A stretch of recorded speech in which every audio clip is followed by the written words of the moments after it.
We need to give every child in the United States an opportunity to go to whatever school their parents feel is most appropriate for them. We know from the private schools that do exist, from people who homeschool, from religious schools, that these schools are much less expensive, they have much less overhead, much less bureaucracy, spend more time teaching, and everyone should have that opportunity. I would always encourage any voter to make sure that they look into every candidate and make sure that they're informed and that they've vetted their candidate appropriately. But the great news about a certified Constitution candidate is that there's an entity that is looking through that constitutionally protective lens already and kind of doing your homework for you. So it's really a stamp of approval. It's really an embrace of that candidate's values, making sure that what they say is indeed what they will do and that they've taken that pledge. And I've been honored to be one of those candidates, to sign on and to be vetted and to be certified. And that's something that we should expect from all our candidates. We need to win elections. Sign the pledge. Working for funding to allow people to educate their children the way they want and not be held captive to government schools, very, very important. It's a way to win.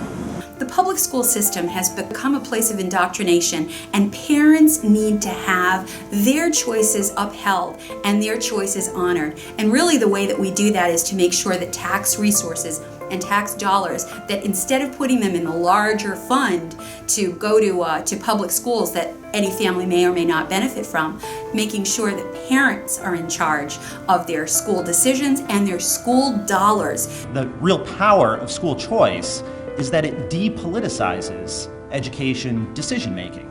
It puts parents in the driver's seat, and parents naturally are infinitely more likely to put the interests of kids ahead of bureaucrats or school employees. When you give parents the ability to do the best for their child, you also give them a responsibility. And when you give someone responsibility, when they know that it's their job, they step up to the plate. Kids aren't all the same.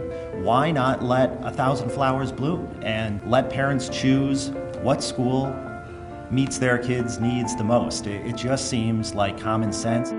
We have to make sure that we're talking about our Constitution, a return to those core values. So we've talked a lot about specific examples. In my 5-point plan, for instance, school choice is something that is of the utmost importance.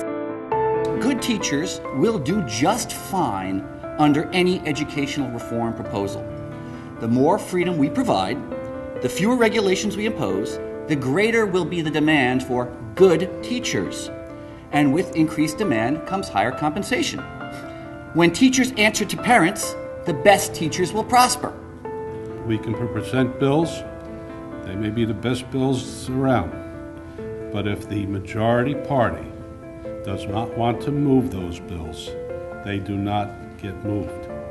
And that's going to continue to happen unless all of you, along with the rest of your families and friends and relatives, apply pressure to your individual legislators, whether they're in the Assembly or whether they're in the Senate, to move these bills. We all have a role to play. I was not someone involved in politics. I didn't care what politicians did or said. I voted, thought I did my duty. But it is way beyond that. And it's up to all individuals to take a stand, play a role.